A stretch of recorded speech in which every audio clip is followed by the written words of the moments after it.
Okay, now I'll just take the time to like introduce a little bit like about the society and like why I created this society, and also like what we are doing right now, and the contract. So I created the Marketing Society like in last year, and I created this like I just want to create a place for young scholars to freely and equally to share their thoughts and to share their work and share their stories on when doing research or share their stories. And my purpose is to promote the interdisciplinary exchange and to get some new ideas for young scholars and to build connections for them. So what we are doing right now is so there are two major events. Well, the first one is the TMS talk, which is mostly focusing on young scholars to share their research work and stories. And the other one is TMS workshop, which we made primarily focusing on sharing the skills, essential skill set, such as the first one, like I did, like on drawing the academic figures. And then we will have some other like on softwares and on certain subjects. So sorry, I think there's someone who didn't mute themselves, and there's a lot of background noise of people talking. Do you mind just muting yourself? Yeah, Jen, can you mute them? Probably I can do it because I saw everyone was kind. Oh, okay. Yeah, I don't have. No, okay, yeah. I think I just muted. Okay. Yeah. Just let me continue. Like but right now we are building our website, and also we are working on our official logo because we just started on getting public. And if you have any suggestions, like or any feedbacks on our events and how the society should be structured, you can just send an email to me. Send an email to us here.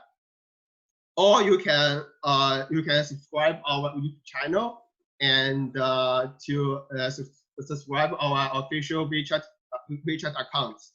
You can just scan in the QR code, or if you just miss it, you can send an email to me to request for that. Yeah. So I introduce like why I hold this the talk this time. Because we know that the path to academia, like to being a PhD and being a postdoc, it's not easy. It's not easy. And actually, I cited a paper from Nature, PhDs, the torturous truth.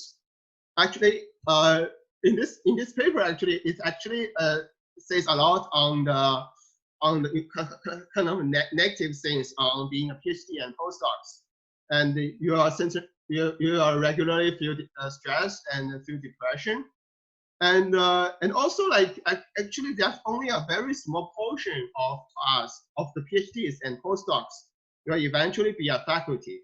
But however, according to the survey, actually more than half of the PhD and postdoc wants to do faculties.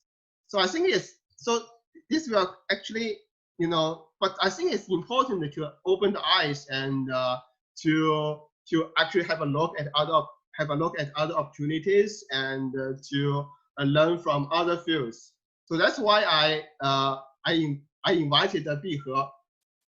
Actually, it's very interesting because almost 10 years ago, and Bihe and I was in Boston and to have a small trip, and we actually discussed what we will do in the future. And Bihe at that time, she wanted to be a professor, a biology professor, and I, at that time, who wanted to be an industry scientist. So both of us want to do a PhD, but our goal is different. But now Bihe is a consultant at McKinsey, and I'm working on being a faculty. So it's very interesting. So this time I will have Bihe to share her experience on how to jumping from academia to consulting work. And I just a little bit of introduction on Bihe. So Bihe is a management consultant at McKinsey, and she was a PhD student in the University of Cambridge, focusing on on microbiology, and she graduated at Fudan University and University of Birmingham at 2014, and earned his PhD degree at University of Cambridge.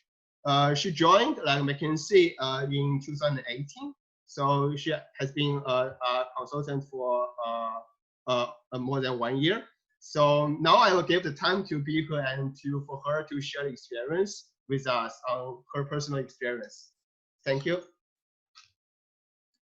Thank you, Jen.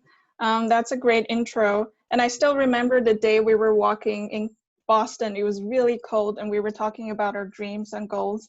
And you're right, you ended up, staying in academia. I think, some of the reason might be our different experiences and perceptions about the world. And I think another really important reason is you got the science paper, whereas I did not. So no, that's like for trivial context, reason. everyone. So, a lot of times, life is not always about where you're headed, your decisions. It is also about what comes into your lap along the way. Of course, this is because of hard work, but then a lot of the times, what you have and some of your, research results or publications might also determine whether or not you want to stay in research. So without further ado, let me share my screen. Yeah, please go ahead. Can you see it properly, full screen? Yeah, I can see that. Okay. So to start, I want to give a brief introduction and have a couple of caveats here, because I realize that, a lot of you guys here are, PhDs and postdocs, but we come from very different countries. We did our PhD in very different countries and in very different fields. So I just want to make sure that, I scope and caveat this talk properly so that you are able to get the most out of it, but also not be misinformed of what I'm about to say. So first of all, a little bit more about myself. I'm originally from China. I've traveled quite internationally since I started university. I've been in the UK for more than 8 years now, and I've also lived in Thailand for a couple of years when I was younger. And I feel qualified to share my experience because I was a researcher, actually. I spent 8 years being a biology student, which consisted of 4 years of undergraduate, 4 years of PhD. But altogether, I would say I had 6 years of experience working in a research lab, in pure academic setting. So I do feel that, I do share and I do resonate with some of the experiences that you guys might have. And so far, I've been a management consultant for 1.5 years. This sounds like a short time compared to the 8 years of academia, but actually in management consulting world, this is already quite a long period. And I work in McKinsey London, and I've had exposure to quite a wide range of industries and functions, such as pharmaceutical, medical products, financial services, tech, and I've helped clients on topics such as, strategy, on operations, transformation, and even advanced analytics, which is super cool. Outside of work and research, I'm passionate about a lot of things, especially learning new things, which is one of the reasons that led me to consulting. I also love classical music, I love public speaking, and I love reading literature. So, big caveat about this talk. So this talk is about sharing my personal insight on how I think PhDs and postdocs can explore their career interest out of academia. It is not going to be me, undermining academia or bad-mouthing academia because I don't feel negatively towards academia, because I understand scientific research is very important. My mom is a scientist. Some of my best friends are still scientists. So, just to set the tone for the conversation. And as I said, this is me sharing my experience as an ex-PhD student. So I'm not talking here as a consultant or an employee of a company. I'm not representing McKinsey. I'm not representing the consulting industry. I'm representing someone who was one of you guys very recently. So, I hope that way we can relate more with each other. And thirdly, I want to provide a more balanced view of the different options outside of academia. And because I am in consulting, I've gone through very extensive interview processes with consulting firms. Therefore, my view might be a little bit, heavy on consulting, but I'm also trying to lay out different options that I have personally investigated or have very close friends with who are, who did successfully manage to get a job in those areas. So this is another caveat. It's not going to just be a deep dive management consulting. Thirdly, I will have quite a few, case studies and personal examples to share with you from myself and my network, but then please keep in mind, these are not absolute conclusions, and there's always exceptions and differences in different countries and industries. And some of the things I'm about to say is more applicable to pure sciences, especially biology and chemistry. Some are relatively applicable to engineering, but it's not really applicable to subjects such as computer science PhDs, where either you enter Google and become a millionaire in 5 years, or you start your own company and become a billionaire in 3 years. So it's not applicable to our friends in that situation. And lastly, I want this to be a multilateral conversation and exchange of ideas, and then from like a broader view. I don't want to be giving advice and saying, oh, you should do this, you should do that, because I think, one of you in the audience will know more about one specific industry than me. So I just want to, start the conversation, and hopefully we also get some good ideas from the audience. Cool. So yeah, cool. Yeah. So thank you very much for the introduction, and I think you're very rigorous on the first slide, and you are actually more rigorous than a lot of people in the academia. So yeah. So I think people, the audience are right now very curious about your personal experience on how you went through your academia life, and how you eventually jump from academia to actual consulting services. So I think people, maybe like you can share a little bit on personal experience on this whole process. Yeah. Yeah, definitely. So let me start with how and why I entered academia, and please let me know later if you resonate with any of these motivations. So I made the decision in 2014 when I finished my undergraduate whether I should enter a PhD program or not. And I thought, why not? It's a good idea because number one, I'm excited about learning new things. I'm fascinated about solving the mystery of life because I often lay awake and think about, oh, where did I come from? And also I thought, I did quite well as an undergraduate in biology. So, why don't I just continue with a PhD and I have higher chances to succeed because I did quite well before. And fourthly, because of family background, both my parents are PhDs. And as many of you can relate to, that in China, there's a stigma that you need to have a master's or PhD degree in order to find a job. Somehow my parents and a lot of people around me still think about it this way. So they tend to enter into a PhD program for the sake of being able to find a job in the future, not for the sake of, actually being a researcher for life.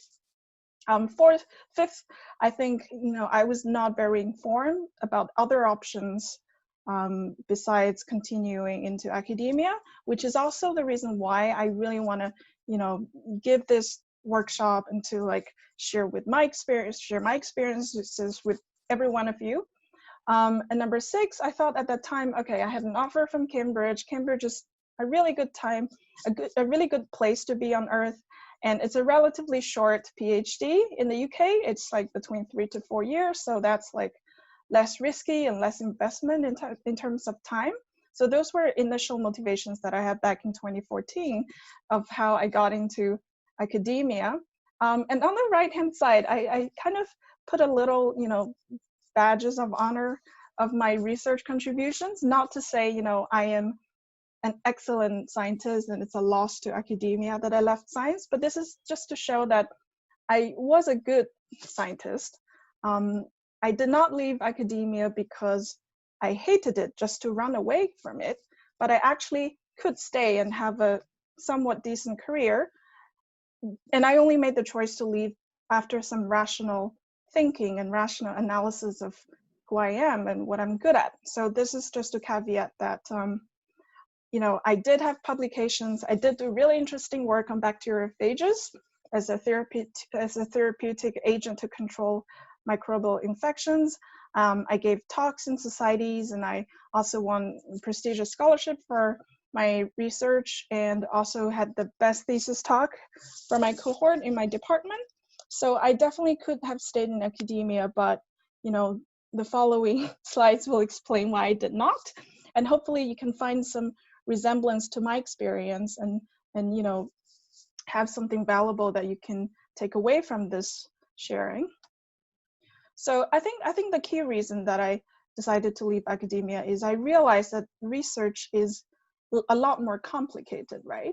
When you're in high school or when you're maybe even in primary school, you hear these amazing stories about discoveries in science, someone discovering that their chocolate melted in their pocket and then thus discovering microwave, or dreaming about a snake and then discovering or coming up with a structure for the benzene ring.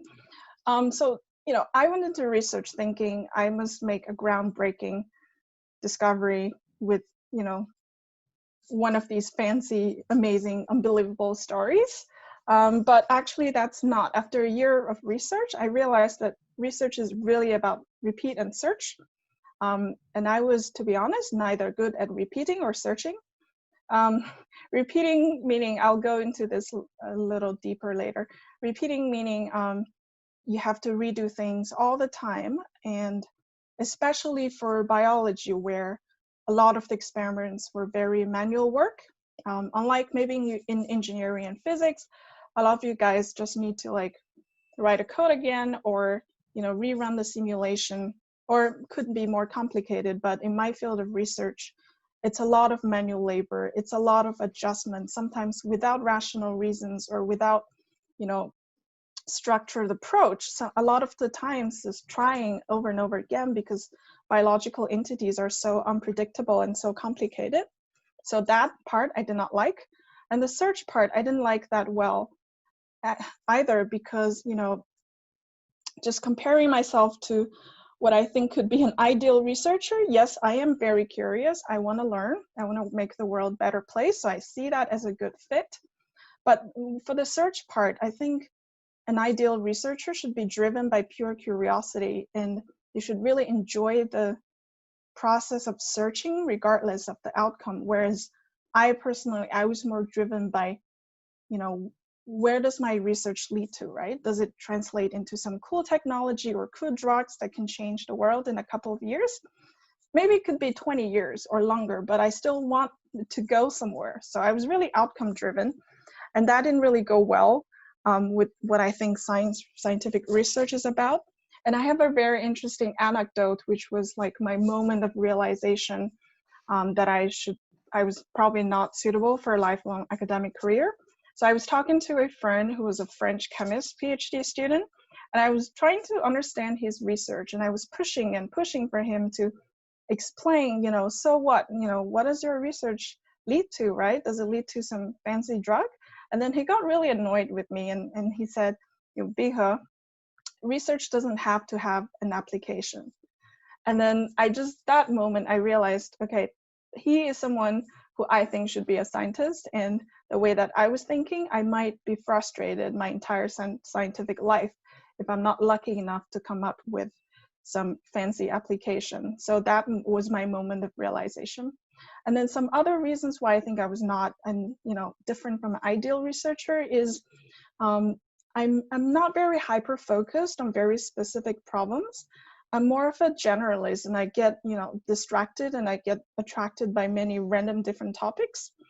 I'm also not good at lab work, and I said here I'm a bad cook because at least in biochemistry or chemistry, I think there's a lot of similarities between cooking and doing lab work. And I'm really bad at cooking because I'm not very detail oriented with my maneuvers. I'm also not very patient. So I'm neither good at cooking or doing wet lab work. I also wanted to work in a team. I'm not an extremely extroverted person, but I like the team spirit and the feeling that, we're all in this together, whether we party together or we work until midnight together. I want that team spirit. But when I was in research, I was working till 2 a.m. a couple of nights, totally alone in the lab, and it was really scary, so I didn't like that. And the most important thing is I don't like reading research papers. I'm trying really hard to, but somehow I just find it really difficult to absorb everything, especially the materials and methods section.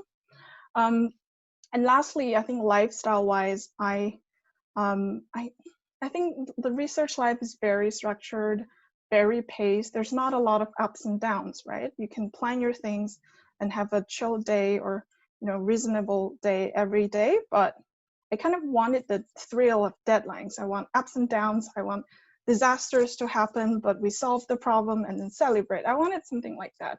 So, collectively, these are the reasons why I realized I was not, it wasn't the best choice for me to stay in academia. And let me know later if you resonate with any of them. So this is just sharing with you my process, the process and stages of where I was during my PhD in terms of, purely focusing on a research career to gradually preparing to explore something else. So I would say the first stage was simple happiness. That was when I first started in Cambridge. At that point, my mind was more about becoming a professor. Maybe it's 70% determined, and then 30% determined to become, scientist in a pharmaceutical company. And at that point, as someone, who's pretty new in the new university, you're still, getting over the imposter syndrome and trying to get ahead of the curve, trying to pass your first year report, trying to prove that you actually deserve to be in that lab. So I was attending a lot of symposiums. I was taking extracurricular lectures with undergraduates on things like statistics, but still relevant to my PhD. So that was in the beginning. And then in the second year, after, I had some frustrations initially about my experiments. So in the first year, everything seemed to go quite well, but in the second year, things got more complicated. And as my research was moving more from, phenotypes to actually getting the mechanisms, there was a lot of frustration and a lot of failure. And at that point, there was not much support in the lab. We had maybe one postdoc who was mentoring 7 new students. So I just felt that, my research was not going anywhere. And then I realized that, I had that moment of truth that I shared with you just now about, actually researchers should be more focused on pure curiosity and enjoying the process. I also realized that I wanted to do something with a shorter cycle rather than something that takes, years and maybe, at least months until it's going to fail, right? I also wanted, as I said, something that's closer to application in a real world. So during that, the first half of my second year, I started to look at these online forums, and I suggest some of you can, Google as well. You can Google, PhD career options. So if you know where you want to do, what you want to do, you can Google PhD to consulting or PhD to banking. There's a lot of forums, people sharing their experiences all over the world. So that was really helpful to me. I also started talking to people who I knew had made similar jumps or who used to be in my lab. So I got some other ideas as well. So gradually at the end of my second year, I started to focus on a couple of options. So the first one was actually my number one choice at that time was patent law, because I felt that it was more relevant to science. It had a better lifestyle. It's quite decent in terms of compensation. And actually consulting was my second choice because I just felt I was so far away from consulting. I had no business experience at that point. I didn't know anyone in consulting. I didn't know anyone personally who succeeded from going from PhD to consulting. I was still also considering having an industry position. And I was also thinking about being a journal editor or writing scientific communications marketing material for maybe a pharma company or something like a hospital. And at that point, I still had postdoc as my plan B, which I would advise not, because I think it takes a lot of investment to go through this process of figuring out what you want to do, learning about so many different industries. So I would suggest really, if you're determined to do something other than academia, don't think about academia as plan B. Just be really focused on what you really want to do.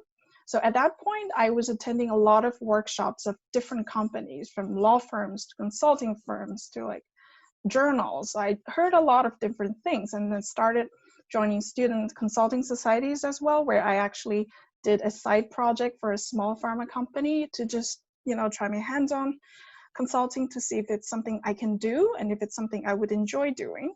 So that really helped me to narrow down my options in the third year of my PhD, and I was just focused on consulting. I had no other plans.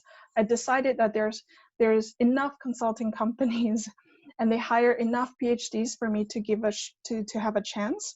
So I focused on preparing for that. I had 6 months of preparing for my CV, and then practicing cases with my friends. And I also spent a lot of time going to networking events for consulting firms. I actually started to know a couple of consultants, so like knowing the real people. And also a couple of friends that I made at consulting societies got offers from these consulting firms. So I actually started having more network within that community, and that really helped with my preparation. And finally, at the end of this long, painful process of application, which I'll go into later, I finally got an offer while I was still writing my thesis, which was a great feeling. And then I started my new job, I think 3 months after my thesis submission. And the final question that I wonder all the time, and people ask me all the time, is, do I regret leaving academia? I would say 95% no regret. I'm enjoying the work I'm doing here. People that I work with are extremely smart, and there's also a lot of PhDs who work with me right now. So we actually do find a community of people you relate to. But there's also 5% of the time, which especially related to coronavirus, was when, when I see the world really struggling, I was wondering, I really wanted to like be a part of a lab at this point. I really want to contribute to testing, to diagnosis, to the development of vaccine. And I see my friends doing exactly that, and I felt really jealous, and I felt almost like I'm not able to make any contributions, just sitting at home and hiding away from everything. But then, I thought, a world epidemic like this isn't only about the scientists. Scientists are very important, but you also need people who are in business, in governments, in procurement, supply chain, to be able to, help with the process of controlling the disease and distributing a vaccine. So I kind of, convinced myself that I am, I shouldn't regret leaving academia just because of coronavirus and my frustration with not being able to do anything. So speaking of the application process, I did have a very difficult process. It was eventually successful, but it was also very painful. And just, to be very realistic with every one of you, I don't know anything about other, I do know something about other sectors like patent law or, for example, banking application, because I have a lot of friends who went through those processes, but I think they're equally competitive because there are just so many PhDs who are trying to enter these fields. But then, the thing is, if you ask someone who has failed in the process, they would say it's impossible, don't try it. But if you ask someone who has succeeded, they would say, oh, it was so easy for me, right? That's the case with everything. So I just want to be really pragmatic and be really genuine with all of you, which is like, it's a very difficult process, but everyone that I know who tried to enter consulting or any other sectors have either directly succeeded and got into a really good firm, or they failed in the beginning, they took a detour, maybe did another 6 months of postdoc or spent some time in industry and eventually succeeded in getting their dream job. So I would say, don't give up, but also be prepared to succeed, to fail.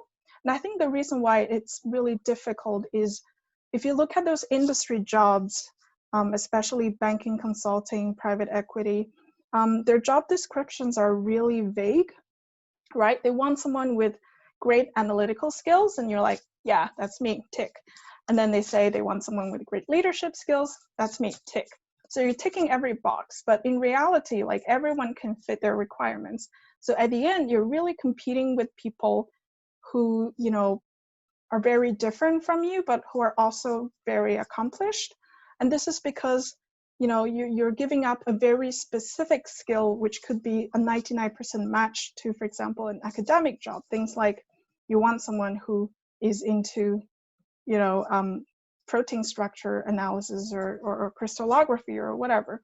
So this is why it's quite a risky thing, I would say, to leave academia. But if you're resilient, if you're very prepared, and if you're lucky, I'm sure everyone. So, so that's like, you know, about my personal experience, and hopefully, you know, that was helpful to all of you guys here. Yeah, thanks so much for sharing experience with us. And actually, I can resonate a lot with you. And but before that, I think I will give the opportunities to our audience. And if they have anything to share or they want to ask you any questions. So any of you, if you have questions for Bihe and you want to share your own experience, please unmute yourself and share your experience and questions with us. Yeah, and by the way, the next sections, I will talk more about what are the different career options of academia, what are their requirements, and like what are the pros and cons. So if there are questions related to that or related to like as a PhD, what are your advantages outside of academia, then you know, be patient and listen to the rest of the talk. So if you have any questions about like my personal experience or your struggles or your thoughts during your PhD, feel free to share with us and ask questions.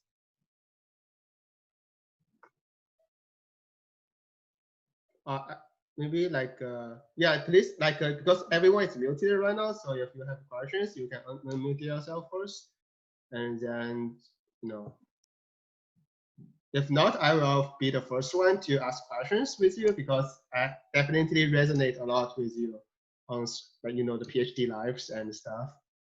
And I think I actually, the same as you, I actually have certain stages when I was doing my PhD, and the first year is the same. I was curious and excited about everything, but the second year and the third year is really a disaster for me. I mean, there's no progress in the research, and also I don't publish any paper in the second and third year. And also, I question my the very meaning of my research as well. So I think at the third year, I almost want to quit. So, but I think things eventually getting better, because in the first year, I started getting real progress and I started publish on good paper. So I think like all those like little feedbacks, like positive feedback, do help me actually keep on going in the academia. But that's for, you know, depending on the people's.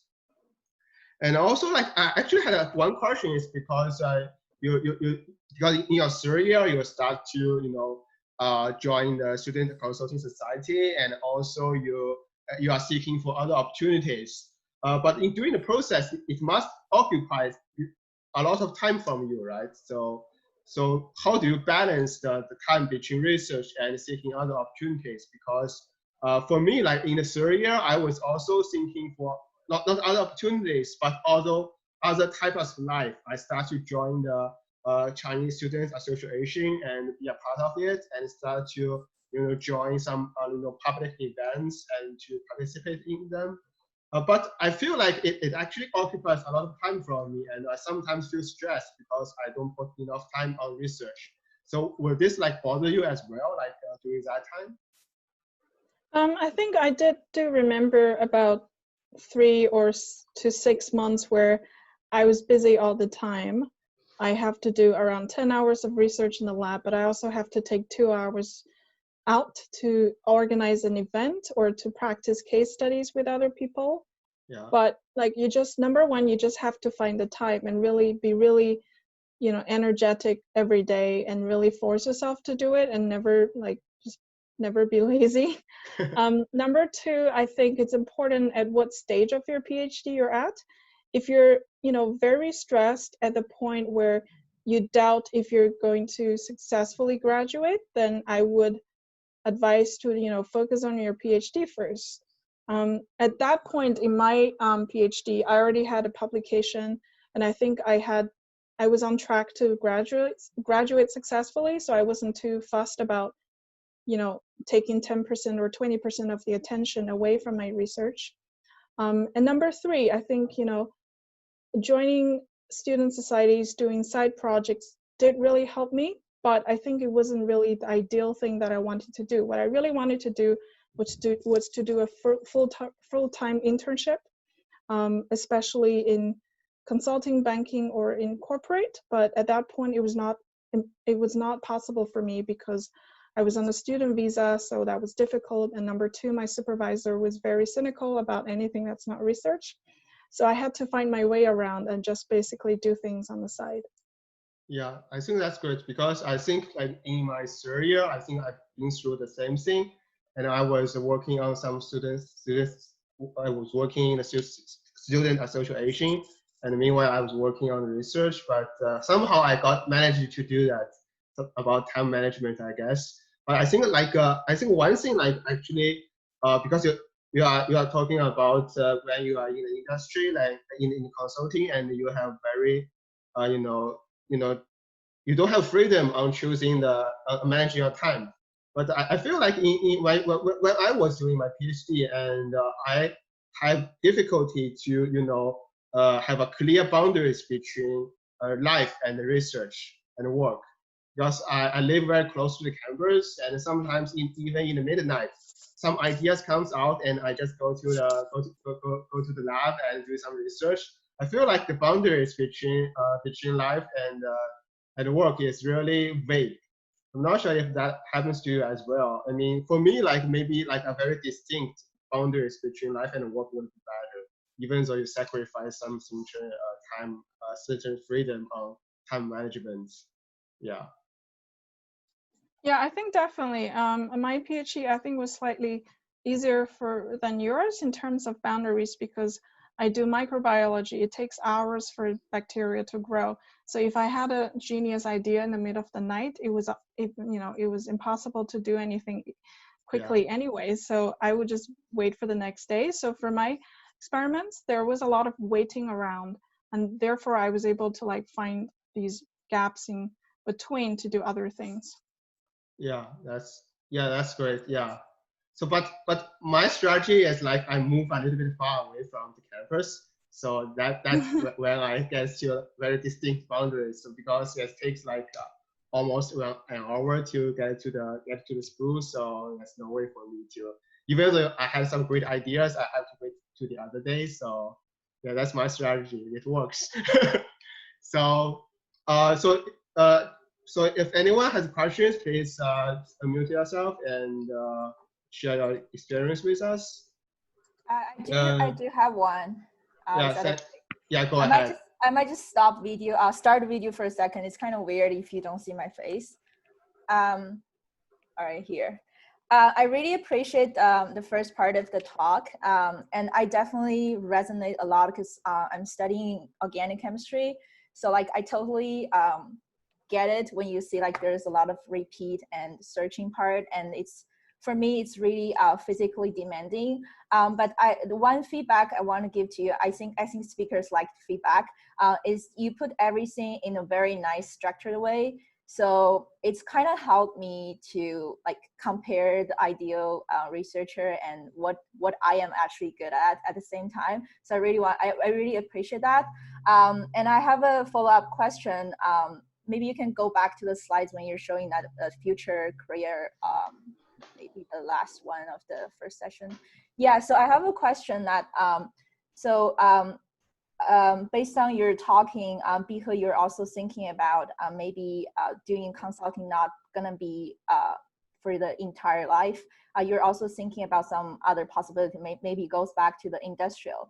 I'm just curious, have you did a little bit like research to find out what like exactly type of job you can do if you wanted to jump from consulting back to industrial?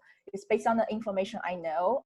I felt a little bit difficult if I jump out academia and I then jump back to at least R&D. It seems very difficult for the scientists. I just want to know a little bit more details on that. I think number one, I haven't considered, and by industry, I don't mean going back to a scientist position. It's more of a management strategy or operations position, and that's where consultants usually do. I don't know anyone who left academia and then went back to be a scientist. I think it could happen, right? If you leave research, do something else for 1 or 2 years, and if you had really good publications, then within 2 years, you can still say, oh, actually, I want to go back to science, that's fine. But I think if you made the decision to leave, it's unlikely someone would want to go back to research. Yeah, I was my just opinion. thinking about all the possibility in my mind. I haven't, like, because I still have a few years away from graduating. Yeah, I'm just curious to know that. Thank you.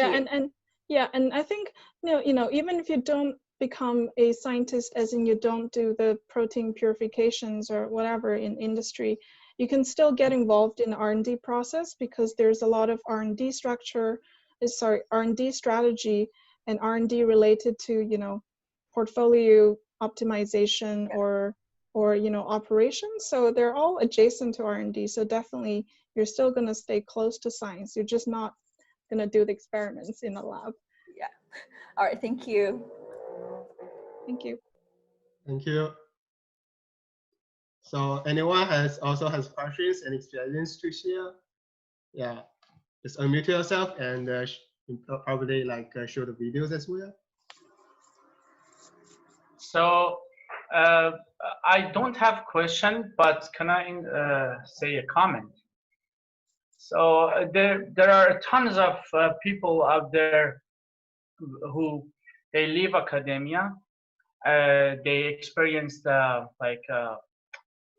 job and work atmosphere, and then they came back to the academia. Like my both previous supervisors, they had let's say 5-year job experience, work experience.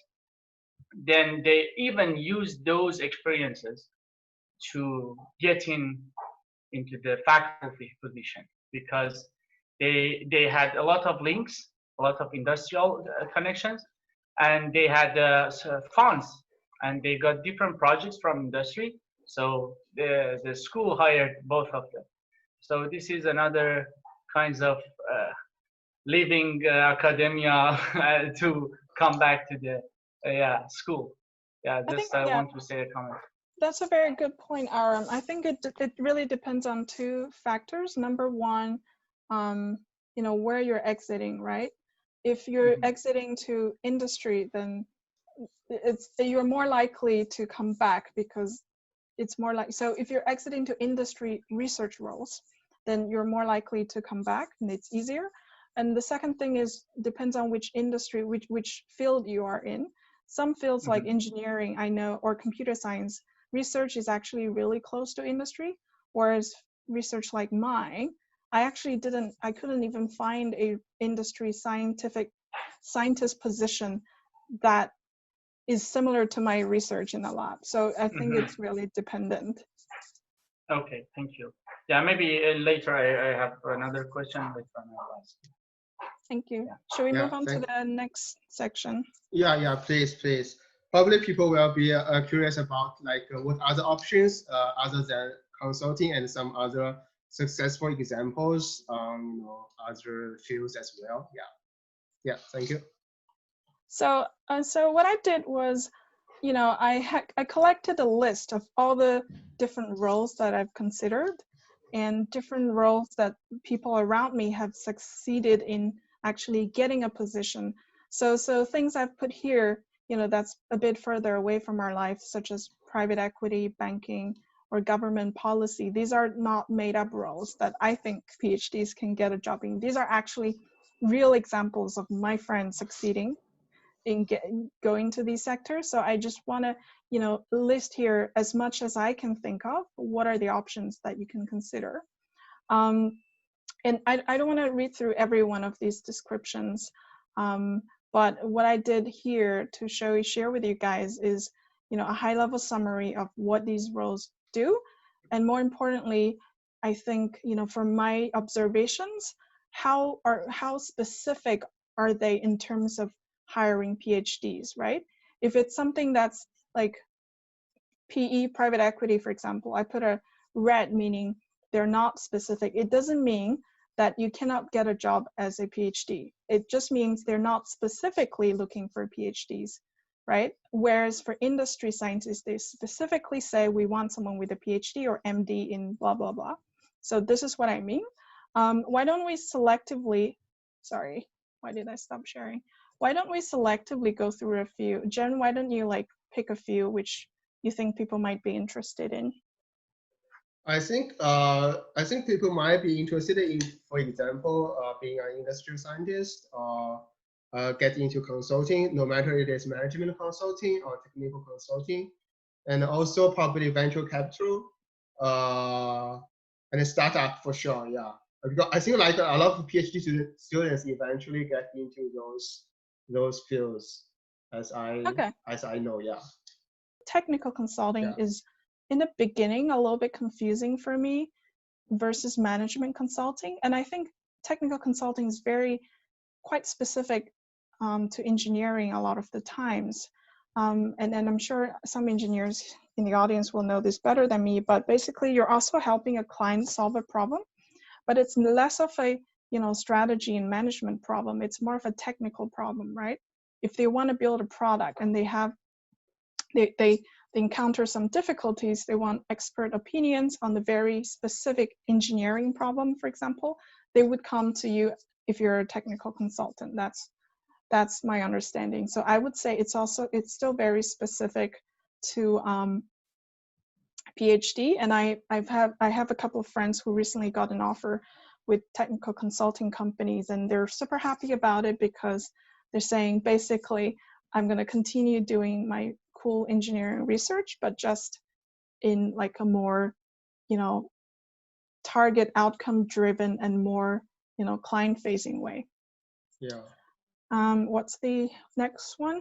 I think next one would be like a tech transfer or venture capital and startup. Okay. I think that three is kind of like related to each other. So I think we can, probably may talk it together, or it depends. Yeah, so tech transfer is something that I thought about seriously, and I also had some kind of interaction with the tech transfer department in Cambridge. So you have these, a lot of university spin-offs nowadays, and you usually have university accelerators or incubators that run like some kind of a consultancy that helps these early stage startups build their business. And you can do a lot of things in there, right? You can help with their patent application process. You can help with their strategy. You can actually help decide if their science makes sense. You can also help them liaise with investors. So I would say, you're still staying quite close to science because you're often assigned a field. They have, the department in Cambridge, for example, they have these associates who are engineering or who are, biology or who are computer science. It's not going to be directly relevant to your research project as a PhD, but you're still in the same field. And it's a great opportunity to see a startup being built at a very early stage. So that was also one of the options that was exciting to me. And startup, I don't have startup experience. I have very good friends who have startup experience, but I'm wondering if like anyone in the audience actually has their own startup. I bet there's one or two people. Yeah, I think Elvis has a startup. That was my question. Why don't you share something with us? Jen, please. Yeah. Yeah. Oh yeah. So I can share my story, because actually, like I think 2 years ago, I was planning to commercialize my research. But I think the most difficult I encountered is that the way how a business, like, and for example, those VC thinks is totally different from a research thinks. So as a researcher, like I want to build something very fancy and very new, and but it may cost a lot of money and time to actually build one. But I think like to start up, you have to think on how to make this startup company survive, and how you make your products better, but at the same time cheaper, and you know, probably cheaper is more important. And so it's kind of different. So I think for PhD students, like for academia people wants to get into a startup, you have to kind of like change your mindset a little bit on that. Otherwise, you would have some conflict between your investors and your own ideologies. Yeah, and another thing I want to mention about startups from the 4 or 5 friends who have the experience is, number one, I barely see anyone who have a startup that's based purely on, you know, starting from scratch after the PhD, right? Most of them are transferring their research outcomes from the lab to their startup, and usually there's this experience or track record of their professors or other alumni in their lab doing the same thing. So that's number one that I observe. And number two, usually their entry point is going through all these entrepreneurship competitions and, you know, pitches during their PhD. And I'm sure, you know, your universities also have that stages, those events, and usually, you know, you win a few $1,000s in the beginning, and then it just goes on bigger and bigger. So that's how I see PhD friends entering startups. Yeah, I think there's definitely a lot of those kind of entrepreneurship, like kind of like competition within each schools, and usually if all the PhD students can compete for that with their own research, or some, or even not related to their research, just some irrelevant ideas, and they just want to get some fundings. I think there's a lot of opportunities, but I think the most important is to probably participate in those kind of events and to get some experience. Because I think for me, like personally, I do have some difficulties in like change my mindset, because as a researcher, I always want to do some new things and getting deeper in the, for example, mechanisms, which no one cares in the industry and business world. Yeah, I think another thing is, because of the way startups and the capital market runs nowadays, right? No one has a very mature technology and then start a company, ask for investment. Everyone has a prototype, and sometimes people don't even have a prototype. They have something that's very immature, and they start going through these competitions and then getting more investment, and then building up their business and building up their research capability in a startup. So I would say, you know, this is totally normal. And if you have a cool idea that's you know, if only halfway done, then you know, be confident to start participating, start pitching, because that's the way the world works now. I think also like the when you like pitching a lot, like practicing, like showing your ideas, I think in another way it helps your research, especially when you present your research to other audience, and especially people not from your field. I think that's really important as well, and beneficial as well. For the remaining roles on the right hand side, I intentionally divided them into like relatively science related and then less, you know, science academia related. So let me just explain why I put the yellow and red in terms of PhD specificity. So for patent law, you're still going to be within your field, right? If you look up, and this is what I did, I looked up like 15 top UK or European patent law firms, and I looked at their division of departments and who they're hiring. Basically, they hire, first and foremost, they love engineers. And then secondly, they've hired people like physicists and biologists, but you know, the demand is a lot lower than engineers. You're going to be in that field still, but you know, it's really dependent on the business, right? The patent, the technology you're working on. So you're going to be a little bit far away from your previous research. And the thing, I don't know, maybe it's different from the Canada or North America, but in the UK, basically, in the beginning of your career, you're more like a patent agent, where you prepare the very technical aspect of the document and applications and all the descriptions of that technology.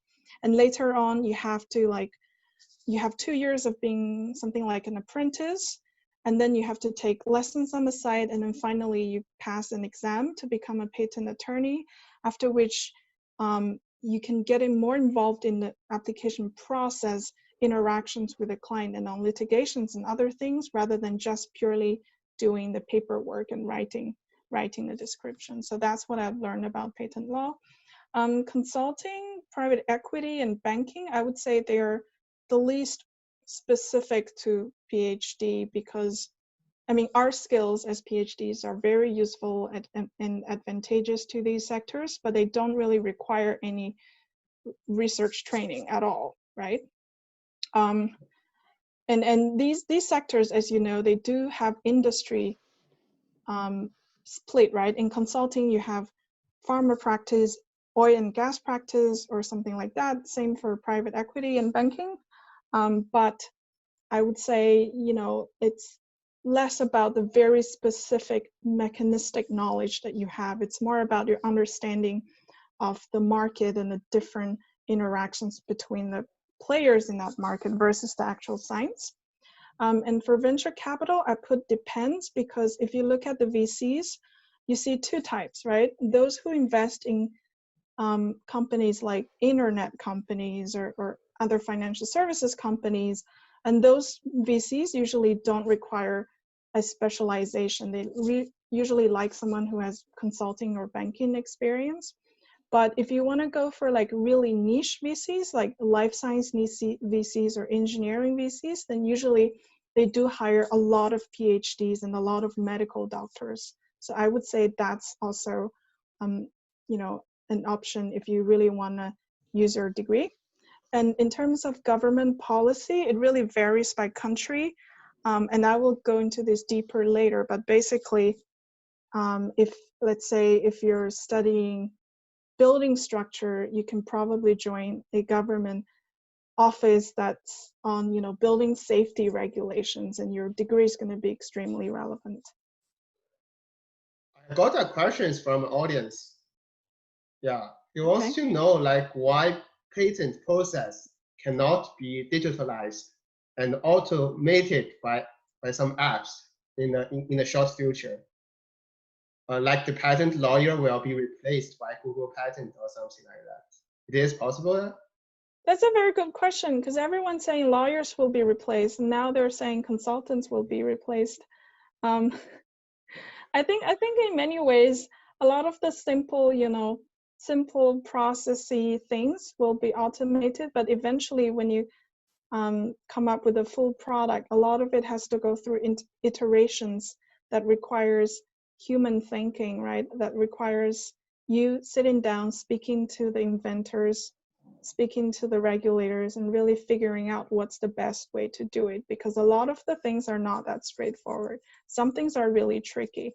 You need to describe your technology in that way, in a specific way, and you need to think of all the loopholes or all the possibilities that people are going to take advantage of it. So I wouldn't think it's that simple. Yeah. But you know, I'm not an expert in patent law, so I don't want to comment too much.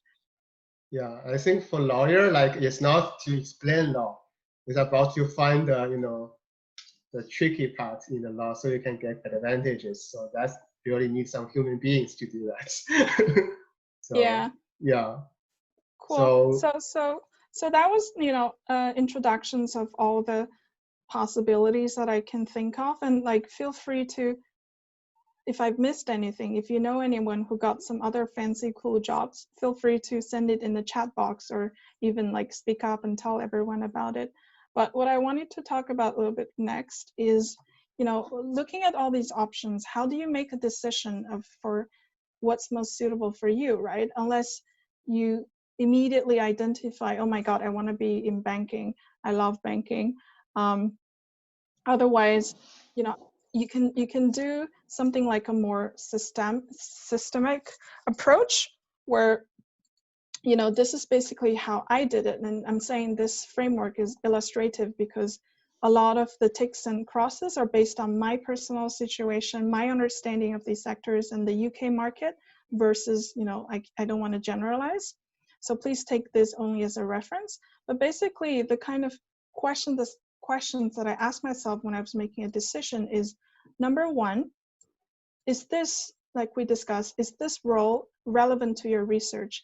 And is it really important to you that you want to do something relevant to your research? And research, I don't mean, you know, biology, chemistry, or physics. I mean your specific topic, right? For me, it would be bacteriophage. Do I want that?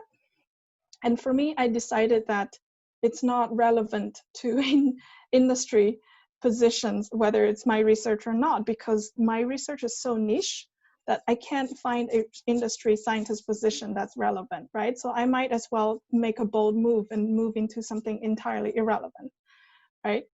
And the second thing that, you know, I considered was, is the work interesting?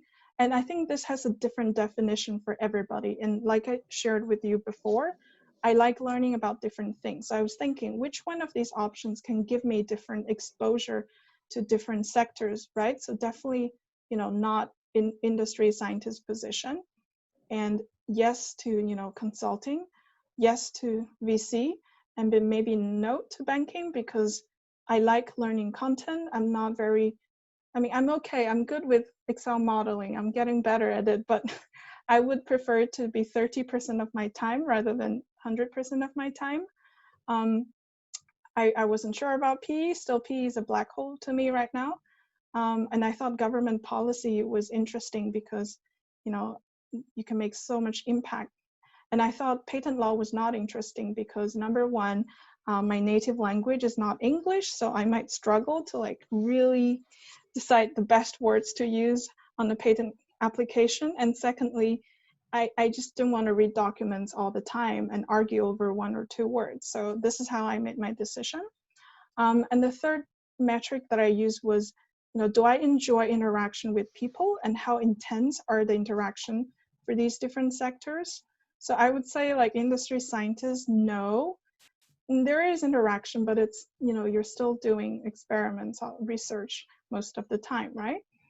Industry other roles, and this is, I was really thinking about things like in pharmaceuticals, you have medical science liaison, where, you know, you need science, you need medical knowledge all the time, but you're not doing experiments. Instead, you're running these workshops and interacting with patients and physicians on disease awareness or drug awareness. So I thought this is probably an attractive thing because I talk to people all the time. And I thought science communication, probably not, because, I mean, you do email the authors, right? You write materials, but basically you're still on your own when you're in the working mode. Tech transfer startups, definitely great. You talk to people all the time. Law, probably not. And all the other choices, you know, you interact with your team or the client all the time. And the next thing, which I think a lot of people care about, is, I didn't just say compensation in terms of money, but you also have to think about practical things like visa, right?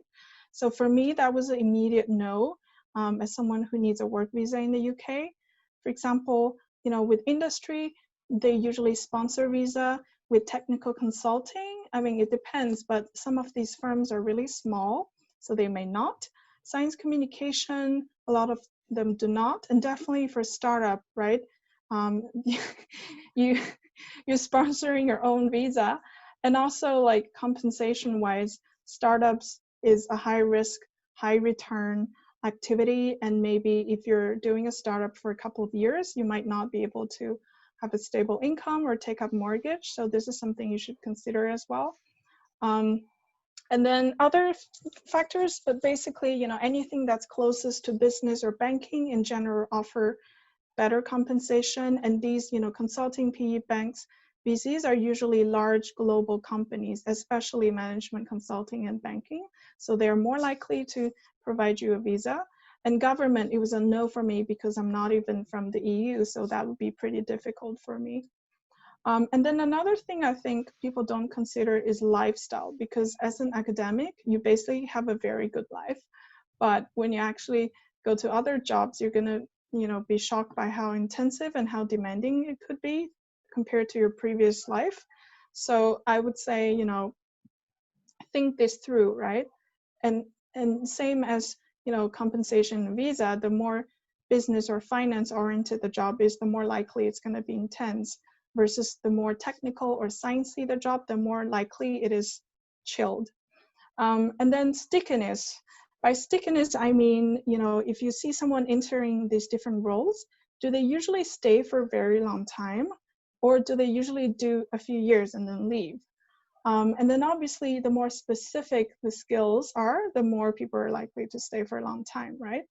You see industry scientists being in one company for a long time. Even if they change their job, they still go to another engineering, you know, or a pharma company and still take up the scientist role. Whereas in more like businessy finance roles, people usually spend a few years and then they consider something else. That's completely normal.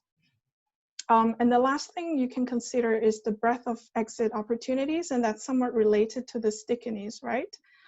If you decide to be a research scientist in industry, it is more difficult after 5 years for you to enter, let's say, management consulting or banking, right? You probably have some options to work in tech transfer or startup, but basically your options are more limited versus if you enter consulting, basically you can have anything in the world to choose from. That's my understanding. But then these crosses and ticks are also not absolute. It really depends on what you want to be. Do you want to be a specialist in the future? Do you want to build in one field and go really deep? Or do you want to like explore like myself, right? Just do all the things that sound interesting, try everything, and then see what the future brings. So this is really dependent on yourself. So, you know, but, you know, I think if you want to have a very structured approach, I would say you can use this framework and then put your own ticks and crosses based on your own research and preferences. So the last thing I want to talk about in this section is, you know, real people who have gone from PhDs in related fields to these kind of different roles. And these are like people who are close to me, so I know their background. I know why they succeeded. I know the kind of internships or preparations that took them there. So I'm just going to give you the examples, right? I have a friend in my lab who ended up working for the UK government on environmental policy. And this is really relevant to his PhD because he was basically studying microbiology in the environment, and he ended up advising the UK government on possible, you know, dangers or contaminations in agriculture and food industries. So I think, you know, he was super happy to work on that job. And the things he did in preparation was in his PhD scheme, training scheme, they would allow him to have a 3 months replacement, basically an internship with any organization. So he chose the Microbiology Society of the UK, where he helped them with, you know, some training programs, with some like liaison work. And that's, I think, really made him fit the role. A second example, another person from my lab, she actually went to become a patent lawyer. And similarly, she used this three months replacement opportunity to intern in the law firm. But I also know someone else who had no experience in patent law at all, but who also managed to get an interview and get a job. So basically, if you're good and if you're prepared, that's entirely possible. And startups, like I know a lot of people who are in startups, and especially in like chemistry or engineering. And like I said, usually their supervisors are supportive. They have a track record of commercializing their lab outcomes, and they usually enter, you know, a lot of entrepreneurship programs and competitions while still at their PhD. I also have a friend who went to VC after a PhD in neurology, and she actually didn't have any internship experience during her PhD, and she really struggled to find a job in the beginning. I think she was trying for like consulting and industry roles, but then it took her like a year after she did a 3 months full-time internship with a VC, and then finally got a full-time position elsewhere in Shanghai. So that's another example. I also know someone who is doing tech transfer in Cambridge at the moment. What she did was, first of all, her PhD was industry sponsored, so she always had the industry perspective when she was doing her research. And number two, she was very active in her PhD life, doing all the extracurriculars. And she used to organize like these massive student conferences where they invite key opinion leaders from industry or from like consulting firms to talk with academics and share the latest progress and applications in science. So I think that was her, real advantage. The last example, I have a friend who, this is actually a good example of working as a scientist in industry. She entered a really famous cosmetics and like consumer health company in Germany. She did a PhD in physics, and she basically, her daily job is to like do any kind of random innovative research in the lab and her specific task given by the company was to come up with a device that can make your face thinner. So she was inventing all these cool things in the lab just for that purpose. And I think that's like a really fun job for her.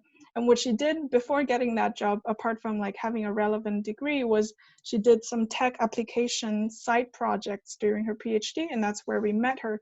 So basically the project was about taking an invention from a Cambridge physics lab and trying to do some desktop research and brainstorming about where this technology can be applied to. So I would say that's her advantage for getting the position.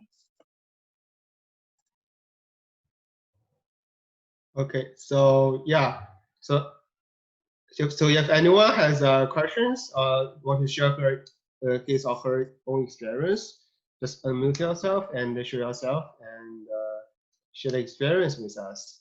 So because okay, I think Aram has questions. It's not a question. I just want to thank you because the previous slide was very useful for me, like different examples, and it was well decorated slides. I really like it. Yeah, but yeah, just I really want to more know about engineering because my field is engineering, and that's true. When you have a supportive supervisor, he can push you into different fields like industry and like Mike Worsvik at the University of Waterloo. So all his students hired by big companies like Honda, Toyota, General Motors, and those kind of companies. And yeah, in terms of engineering, it's totally true. Anyway, just want to say a comment. Thank you. Thank you for the comment. Yeah.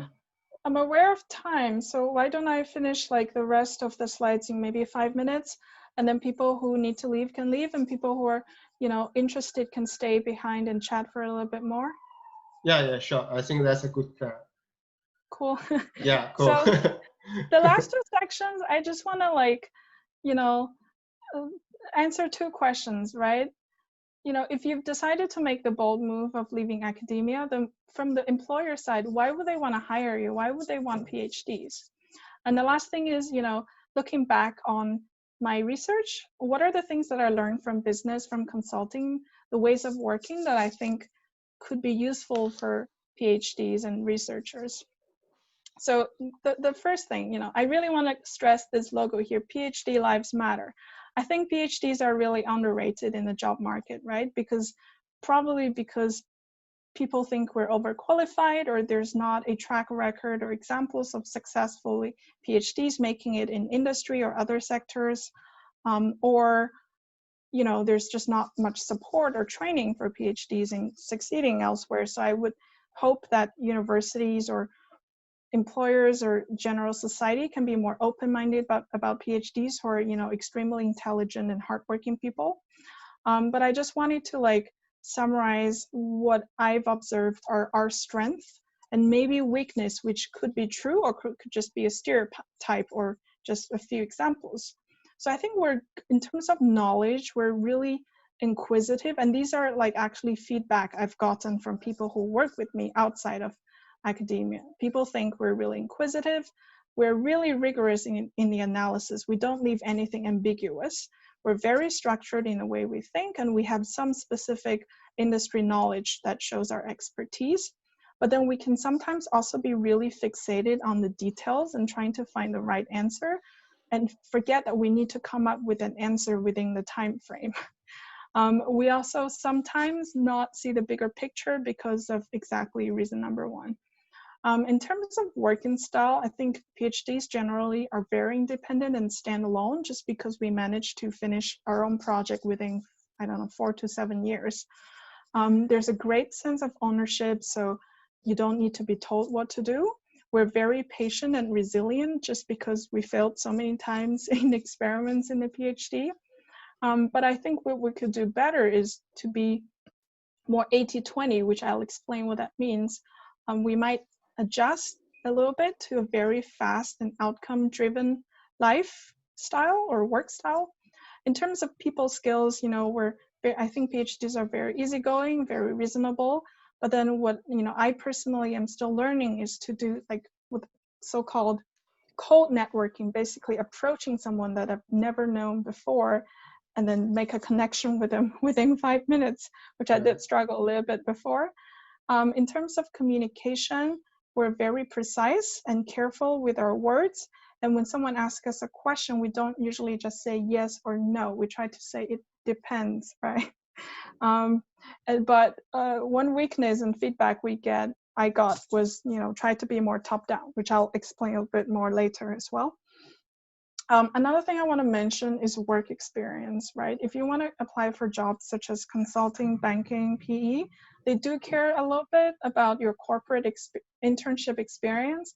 And at least for me, it was hard to get any work experience because I was so focused on, you know, academia. I spent all my summers in the lab since first year of undergraduate. So I think if you do want to, you know, find an industry or other kind of jobs, you can plan early and try to get some corporate internship experience. And just quickly, the last few slides, I want to share with you a couple of keywords of what I've learned in business that I think are useful. Number one is 80-20, which means usually you spend 20% of the time solving 80% of the time, but you spend 80% of the time solving the rest 20% of the problem. And that's very important in business because usually you don't have that much time. So you need to be really rigorous in your prioritization, have an 80-20 version first, and then when you have time, fill in the little missing parts. And this is something that I didn't know in research, right? I would try to plan everything perfectly, then only to take a long time and only to realize it doesn't work. And that's also related to working in an agile manner. And I think the word agile, it's like a really popular word in business right now, but originally it came from software development, which means basically you don't design the perfect software or application. You make like a crude version and you test it with the users, get feedback and constantly improve. And that's how, you know, businesses are trying to run nowadays. And I think that's something that I failed to do when I was a, you know, PhD student. I would design experiments to have all the time points, all the data points, and think everything's going to go as I planned. But no, I would spend 10 hours doing the perfect experiments only to realize the most fundamental things are wrong. So I would waste, you know, whole days. What I wish I had done was to, you know, have a very crude, very rough, high-level testing of whether I do see a trend in that line or not. If no, then I would completely ditch the experiment and do something else, right? If I do see a trend, then I would make more granular designs in my experiment so that I get the full answer. So that's something that I learned. Another thing is accepting no. What I felt in academia was when you get rejected by people, either it's another collaborator or someone in your lab or even, you know, people in your department buying you the supplies or machines.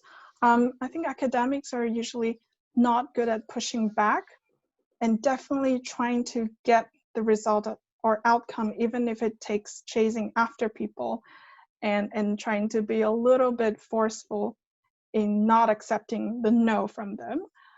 So I did struggle a little bit when I first started my job because when someone said no, I would just wait around for something else to happen.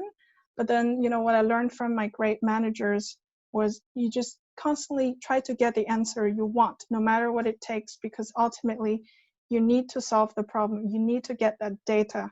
You need to get that equipment, right? The other thing is, it's all about people, which I think it's true in academia as well. It's great that you have an interesting topic, but at the end of the day, you need to be working with people that you do enjoy. You need to have people in the lab who can, discuss interesting topics with you, help you, and be there for you. If you don't have those, then you're going to have an extremely lonely career, no matter which industry you're in. And the last thing I just want to spend maybe 30 more seconds on is top-down communication, which is, I think, the #1 thing that I've learned in business. And I think some scientists are doing well, but some scientists were not doing well about this. So basically, top-down communication, or what they call the pyramid example, the pyramid principle, is about how you communicate, right? And this is what they usually abide by in business. You start with the answer first, then you group and lay out your supporting arguments, and then you show the evidence behind your each supporting argument. But what I found in research is people always use an inverted pyramid, saying they give you this really long introduction, they really give you, the mystery behind what they're trying to do, and they slowly, like peeling an onion, they slowly get to the core at the end. But then I think it's in some occasions it's fine, but sometimes audiences can also get lost in what you're trying to say, especially if the audience is uninformed, or if if you only have a short time frame for explaining your research, right? So let me just give you a fun example. If I were to describe my research on coronavirus using top-down communication, I would say, what coronavirus is. It's highly contagious. It has a long incubation period. It has a high death rate in the elderly. And then I would follow up with that saying, oh, I do the supporting document for the supporting statement for that statement is, #1, it is 10 times more contagious than the normal virus. #2, it has a long incubation because it can stay more than 14 days in asymptomatic in humans. And #3, it has, maybe 10 times more in death rate in people over 60 versus the 20s age group. And then I would lay out all my experiments supporting these points. And I think that's a good way of communicating when you're presenting a poster, when you're in a conference, right? When you have a general audience who don't know your research that well, or if you have a very limited time to present your research. But what I often observed academics did, and what I did a lot as well when I was a student, was I would start with the question, what I'm trying to do first. And it totally makes sense. I just think it's more applicable to some scenarios, but not. For example, I would say, oh, I wanted to study these characteristics of the coronavirus. So what I did first was I ran this experiment that I compared coronavirus to other viruses. And then #2, I spent 10 days incubating it in the population and see, how long it lasted. And #3, I wanted to know if it has any population bias. And then these are the experiments that I did, and then saying these are the conclusions, and then finally telling you what a coronavirus characteristics are. And I think this is totally good way of communicating, but it's probably more applicable when the audience is very close to your work. They know exactly what you're trying to do, and they know very well the experience, and they're curious about the experiments you're doing. It is also maybe more applicable when you're writing a grant report or grant application, or when your results are not conclusive or work in progress, or if you really want to focus on explaining your methods. So I would say this is the last thing that I think was really important that I learned in business. So if I'm going to go back to research tomorrow and present my research, I think I will decide very carefully whether I want to use the top-down communication or the way that usually researchers do. So that's just the end of the conversation, and sorry for running a bit over time. I just want to say that, if you're considering leaving academia, it's great to make, all these decisions based on the various factors you care about, but eventually what really matters is if you're happy with the job, right? If you're reluctant to go to work every day, then no matter if it's academia or if it's banking, if it pays, you know, $10 a day or $1 million a day, then it doesn't matter. I think being happy and enjoying your work is the most important. Yeah, thanks so much. Yeah, I mean, I actually really resonate a lot, and I actually learn a lot if I want to go to other fields in the future, if academia didn't go well with me. Yeah, I think it's good, very good start for me. Yeah. And also, I have one thing to curious about is that like you have a list of you know, like the stickiness and the exit opportunities, that kind of table. And I just like wondering, how do you get all those informations? I mean, you have to actually know those job positions like kind of well, so to have a list of, because if you have no idea what is for example a startup is and what is tech transfer, then you cannot have this kind of list. So I'm just wondering, like, where did you get all those informations? I think you know, many different ways. Number one, talking to people. I'm sure you know someone who has a successful startup, right? I'm sure you know a friend who's in banking. I'm sure you know a friend who's in consulting. So just talking to people. And in my period of exploration, I was talking to at least 1 or 2 people per day who either is already in a field I want to go to, or someone who is also considering, and they might have some other secondhand information as well. And the second way is, you know, looking at online forums. You're going to be surprised if you Google at how many websites there are about PhDs, you know, job opportunities for PhDs outside. Yeah, I guess everyone is kind of desperate. Yeah. Yeah. And then there are like company workshops. They come to campus all the time, and you can ask them questions and network with them. And then finally, if you're focused on a specific industry, for example, if you're interested in consulting, at least in London, every year there's this Imperial College PhD to Consulting conference.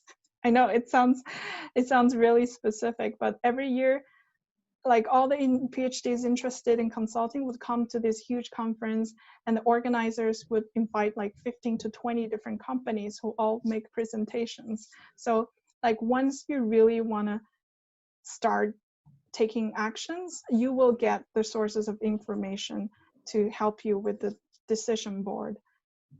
Yeah. And I also just got a question from the audience. Like, he wants to ask, like, how do you do like a 5-minute network? Like, because you know, when you are getting into the industry or getting into consulting, you have to know people, like, and connected with people within very short times. So he wants to know how the trick behind 5 minutes network. I said before, like I'm not that good, right? I'm the kind of person who warms up to people after a while. I'm not like extremely talkative or extroverted. So I think like push yourself beyond your comfort zone. And number two, try to find commonalities between you and the person. Maybe they're from the same university or department, then you can start the conversation that way. And then always try to like ask if they have a business card, and you can send an email to them and ask for a coffee chat afterwards. Also got some questions when people are registration do the registration on the event. So if just yeah.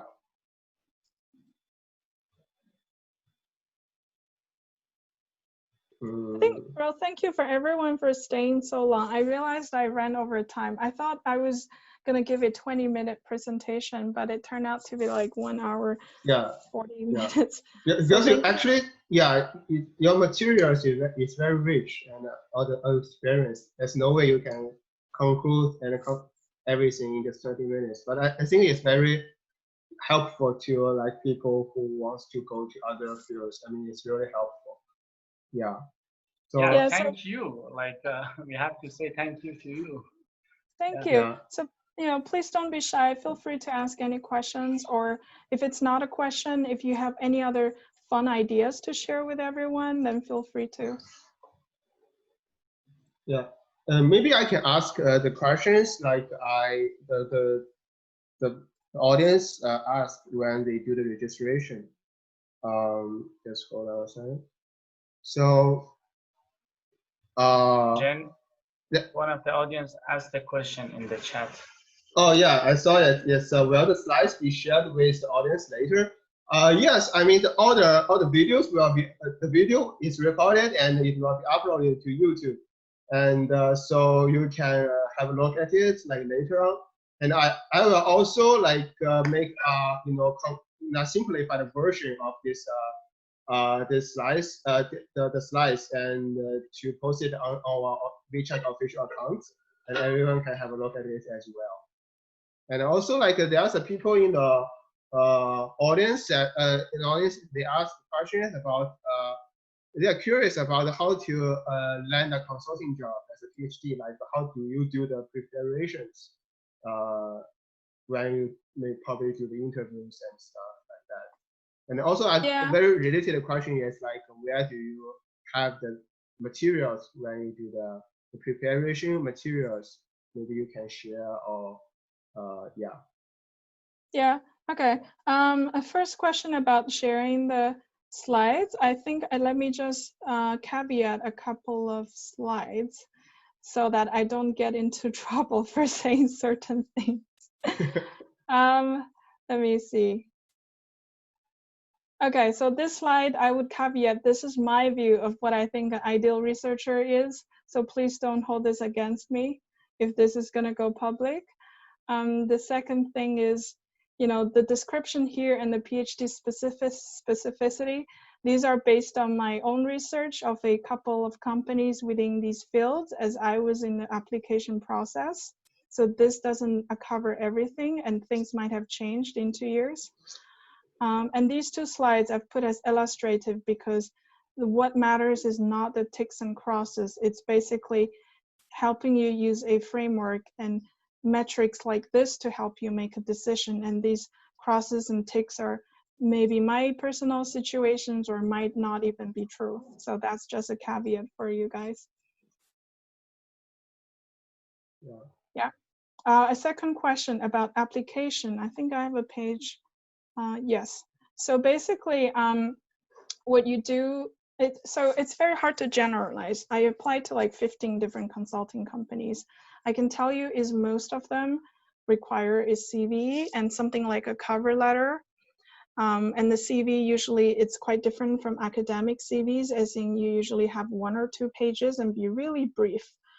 And second thing is they usually have 2 or 3 rounds of interviews. And oh wait a sec, there's online tests before the interviews where there's either numeric or verbal tests, very similar, sometimes very similar to like GRE, sometimes a little bit different, depends on the company.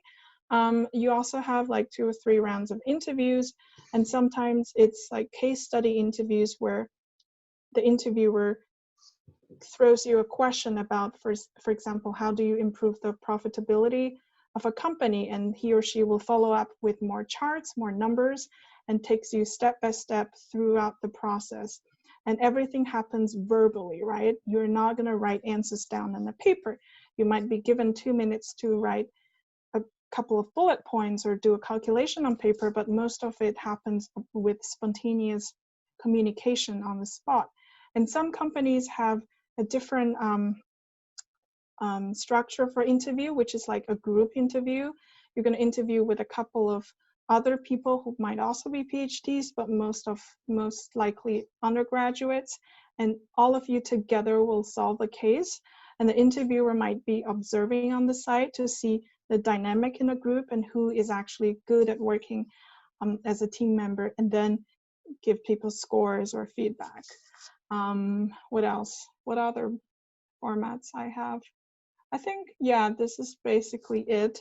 Oh, there's also written. I've also gone through written interview with a company where they leave you with a case pack. So they have like, give you a background with like 1 A4 paper, and then they have follow-up questions. And then you basically like write a couple of bullet points as if you're making a draft or a slide for each question. And then the interviewer comes back and then you walk him through in 10 minutes or something. So these are the formats that I have seen. And in terms of preparation for the very standard case interview, like there's a lot of materials online. There's like really good case books. I'm sure if you Google consulting case books, they only mention like 1 or 2 names, so you'll find it. Another source which was also good are these top MBA schools in the US. They usually have consulting societies, and these consulting societies usually have their own casebook. And if you Google, they're all available for free online. You can use it as your practice material. Yeah, so that's basically some of the resources that I used. Yeah, thanks so much. Yeah. Can I ask a question? Sure. So we are applying for my, like we are applying job for my girlfriend right now. Okay. So I have this problem. What should be inside the cover letter? Which kinds of explanation and information? Because it's I know it's totally different with the academic, and when you write a cover letter for a supervisor or prof, and yeah. That was tricky for myself when so that's what I don't know. I actually can't say, right? Because like I actually don't have an answer for this question. Because like the same CV, the same cover letter, I have passed some screening and I have failed others. So you don't really know what the standard is. But I think, you know, I would say the universal rule is whatever you put in there, show that you're interested and mention things that distinguishes you from other people. I know the answer is really vague and a no-brainer, but no problem. But I think this is the only thing I can say for sure. Specifics as in what bullet points you should put in there, like I really don't know, because I don't have the standard, and different companies are different. Yeah. Okay, thank you. Yeah, great. Yeah. So does anyone has questions and something to share as well? Yeah, don't be shy. I mean, we want to create a place where everyone can share their own thoughts. So safe that's very space. This is a safe space for PhDs and postdocs. Yeah. There's no senior professors. You know, there's you know, there's all right. Everyone Jen, is thankfully. Yeah. Actually, I would like to ask a question. Yeah, first, thank you, Bihe, for this very interesting talk. It's very helpful. I think I got like a lot of useful informations from your talk. And I just wonder, like, you know, you as this current slide you are sharing, you said there you applied for more than 15 jobs, and like during this application period, like you must be have been experiencing a lot of you know, like frustration, or like you got some like rejections, and eventually you get like very great offers at the end. You feel excited.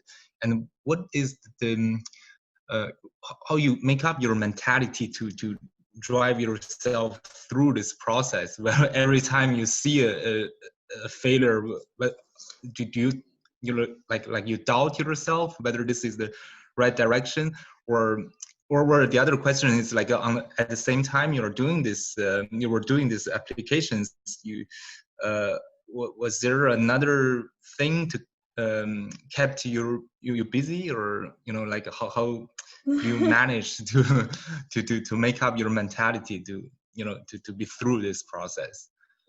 I mean, that's a great question, and like it was very difficult, as I've put here. It was full of failure, and I have to admit I was like crying every time I get a rejection, especially when you get a rejection in the CV stage, because I mean, if you go through the online test and case study, right? Mm-hmm.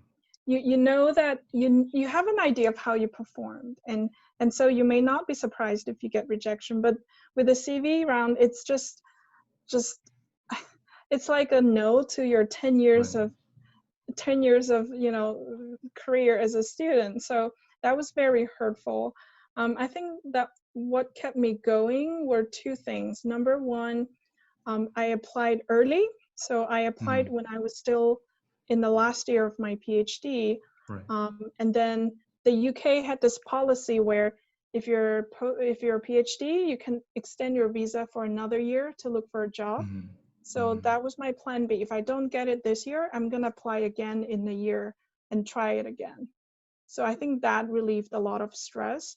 And number two was, I was trying to get a job in the UK, and I know it wasn't going to be easy because I'm a foreigner, it's a smaller market. So I was thought, if there's no opportunity here, I'm sure if I go back to China, it's a massive growing market. I'm sure there will be a lot of interesting positions. So I would say these two thoughts still like kept me going and made me feel like it's not the end of the world if I don't get a job right now.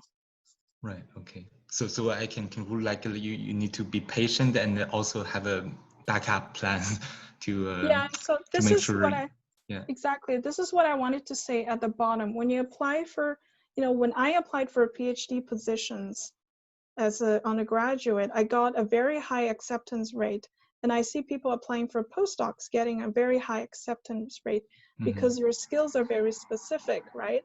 But when you apply for jobs outside of academia, you're basically, anyone, even the most outstanding person, will have a high chance of rejection. So just keep that in mind. That's completely normal. Right. Like, don't get used to the fact that, when you apply for a postdoc, like that person already has read your paper, they know your supervisor, and you have maybe 50% chance of getting that position. It's not the case in other fields, especially banking or consulting. It's very competitive. Okay, thank you very much for your answer. Yeah, again, thank you for the very interesting talk. Thank you. Yeah, thank you. And also just one thing to mention, even applying for postdoc can be difficult. So I mean, nothing is really that easy. Sure. Yeah, I think that for postdoc, it's highly depending on the fundings and the other research directions. Sometimes you don't have a lot of people like doing exactly the same research as you do.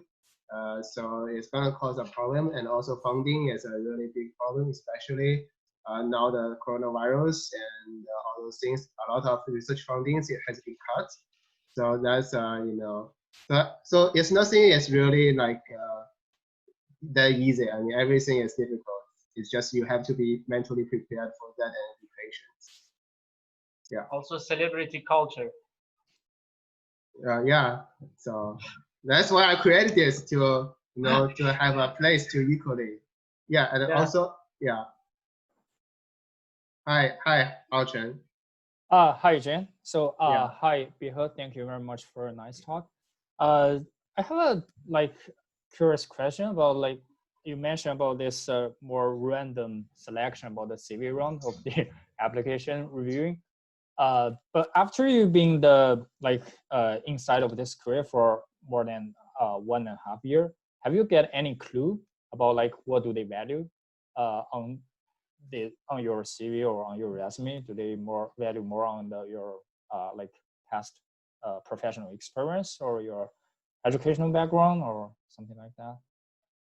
I wouldn't say the selection is random. I would say the outcome for me at least seemed random, but I think the process for every company that I know of is actually very rigorous. So I wouldn't call it random. And I didn't have any insight on the CV selection, unfortunately. I've been quite focused on on the client work so far, so I haven't had a chance to get involved in other recruitment CV screening or interview processes. So unfortunately, I can't answer your question. Oh, it's fine. So I'm just curious. The other one is based on my connections and the personal experience. I think because I was attending for some events in UCSD, they also have a consulting club, but I saw many of these people who are seeking outside of academia. Many of them are biologist or like biology related. So I don't know if this like statistically yes, or like it's only because your friends are more like biology background related, or like my connection is like biological materials, so many of them are also biology related. But I to be honest, I see only a few like mechanical engineering students or like other not mention the computer engineering student. They only a few, very few of them thinking about this, you know, consulting or banking industry.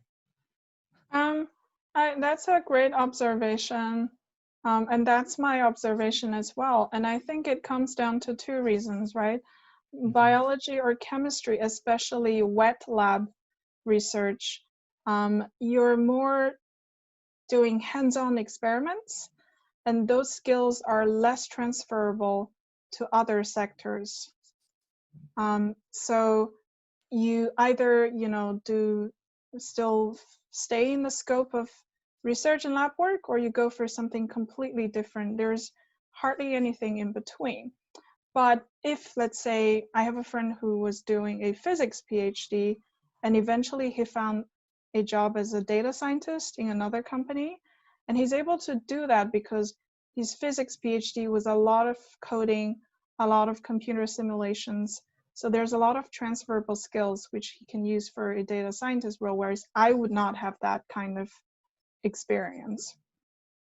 And the second thing I would say is how close your field is with industry. I know, like, I don't want to generalize about biology, but within biology, there are specific topics where the industries are also seeking that kind of talents, right? Certain laboratory skills or certain knowledge, right? Especially around cancer, cardiovascular, for example.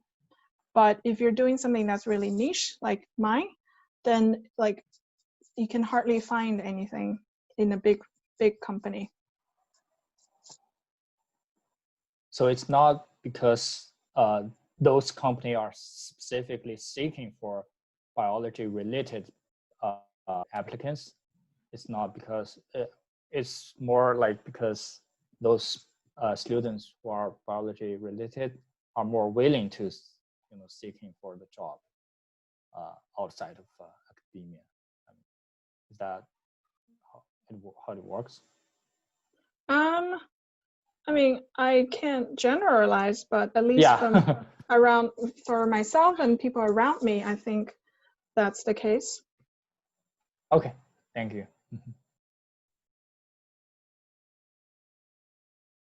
Yeah, I think also like I think a lot of biology students can do some like consultings on medical research and medical companies. I think there's a lot of medical companies. Probably that's one of the reasons. I don't know. I'm just guessing. Yeah. So anyone else has questions? And please feel free to share it. I'm really surprised at how many people are still staying. Yeah, I'm surprised as well. I mean, but because you are actually giving a very interesting speech and a very interesting talk. I think a lot of PhD students are generally very interested in other directions and other future career choices. So that's why, like, and you also like you gave a very complete talk. That's why people are staying. Yeah. Don't be surprised. I mean, that's expected. Thank you. I wish you could, you know, I'm assuming everyone staying has questions to ask, so feel free to. Actually, I have a comment just about like why so many of us are still staying, why we find this interesting. Actually, maybe not all of us, but at least myself, because every day I have, you know, every week I have meetings with my colleagues, with people in my research group, or even like without this, you know, before the COVID-19, I went to conferences, meeting people in the same field. So these people are, some of them are like a PhD students, some of them are like a postdocs. That like every time we meet, we always talk about like how to continue in this direction, like in the same field or stay in academia. We talk about like, you know, can we explore these ideas, or you know, if we can find this you know, faculty position somewhere and we can together you know, apply for fundings. But when I think about my own career, this might not be that easy, you know, like there are not that many academic positions available there comparing to the number of PhDs in the same field. So we, you know, every time we meet these people, or I talk to them online, you know, like all these discussions might not come true like in very near future, but I need to have a clear plan for my career. I need to worry about like maybe in 5 months, how can I pay my rent?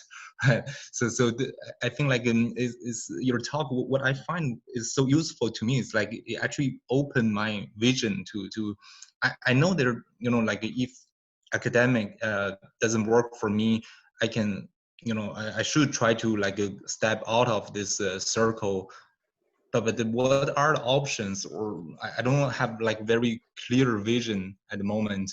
And I think your talk really helped me to open my eyes. And you know, like there are like definitely more directions I can look into. And I'm not saying like I'm giving up academia or giving up looking for like a faculty position just because I listened to your talk, but indeed, like you know, just provide me a lot of information about things that I was not very sure about. So yeah, at least that's for me why I stay so long to listen to the end of your talk. Thank you. Yeah, Thank thank you. you. Thank you. And I think it's important to stress that, you know, when I was in your shoes, all these options seemed so far away from me. I did not know anyone who went from PhD to something that's not related to their academic research.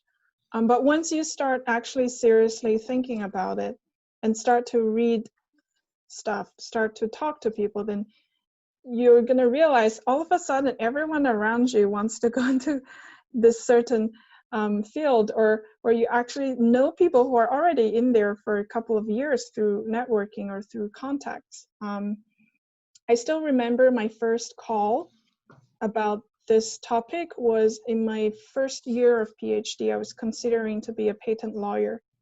I did not know anyone except a school friend from many years ago that I haven't spoken to for a long time. His dad was a patent lawyer in Beijing.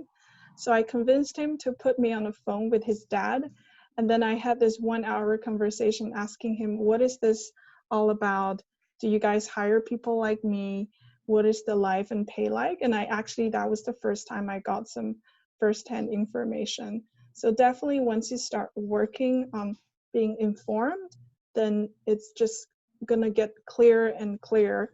And maybe at some point you realize that all these options are not for me. I'm best to be a scientist. And, you know, that might also be, you know, a good thing, because you're not gonna live the rest of your career when you're a professor thinking, oh, what if I became, you know, an investment banker? What would my life be like, right? Because you already explored and you decided that research is the thing that you love the most. Yeah, and I think I have some, you know, personal experience to share as well, because probably Bihe knows me like 10 years ago. She knows that I used to be a very shy person, so you can never imagine me to organizing an event like that, because I usually keep to myself, and I don't want to talk to strangers, and I'm people like that. But I think like because in my second year and third year of my PhD lives, there are a lot of bad things going in my life, and I started thinking maybe I should not think myself as I can only do something good, but think something like I can do all kinds of things, but I have to try it. I have to practice and to know that what I can do better, what I can do well, and what I cannot do well. So that's why I, in my third year of my PhD, I started to, you know, going very, like, you know, open to get to know people and to organizing events and join the students association and to pitch my research and to trying to get it commercialized and talking to people. I think this process at the beginning, I'm not very used to that. But later on, when I start to find, I mean, it's kind of related to research. I mean, the first time you get into one certain research field, you're the same. I mean, you don't know anything, and you have to gradually pick up. I mean, it's the same to any other things. You just take time and be patient and be optimistic. I think that's really important. Yeah.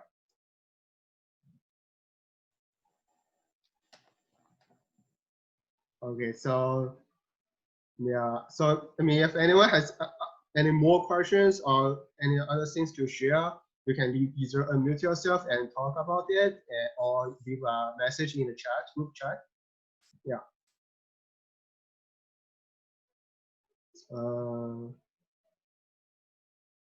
If not, we'll just conclude today's talk, and probably see you in the next talk. And thanks so much for being talk today, and it's really helpful to us and really opens our mind, because PhD and postdoc usually just focus on research and but not knowing too much about the outside, the world beyond academia. So that's a really helpful and very insightful and talk today. So thanks so much for today's talk. Yeah. Thank you. Yeah. Thank you so much, Bill. Thank you, Aram. Yeah.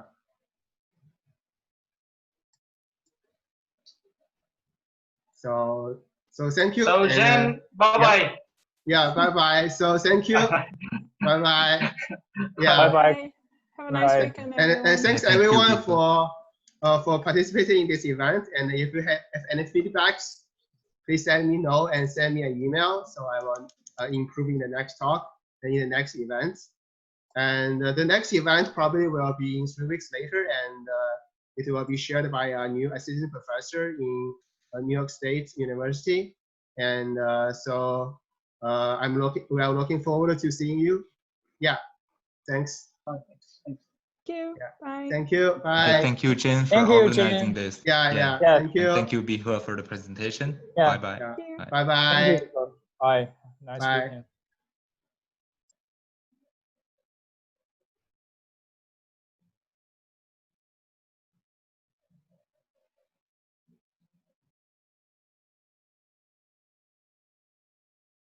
I think While we're waiting, should we do a survey of the current audience? How many of them are actually PhDs, and how many are postdocs, and how many are like other interested parties?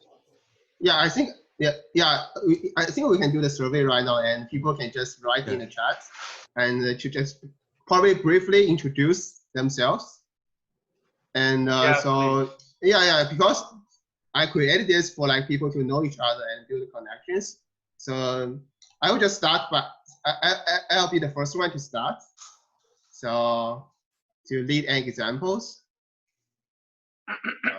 where's the chat button?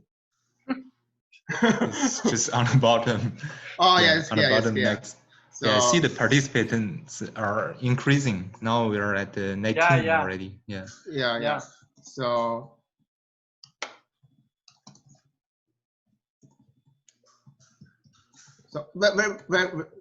very short introduction. So I'll give the first examples, and everyone else can just very short description about yourself.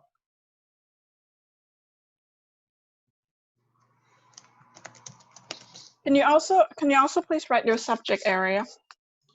Yeah, mine like in mechanical engineering. So yeah, maybe a little detail like mechanical engineering and focus probably a little bit more focus on soil mechanics and bio-inspired structures.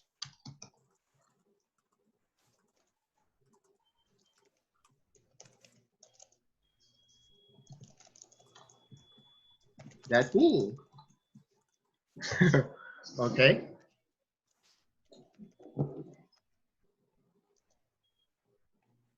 Nice. Elvis, nice. Yeah, I just did the second one. Yeah, that's a very detailed one. Link, yeah. That's how we connect with people. Yeah. Mine was kind of bad examples. That's me, huh? Yeah, that's me. Well, you didn't mention your Forbes 30 under 30 in your introduction. That's nothing compared to Associated magazine.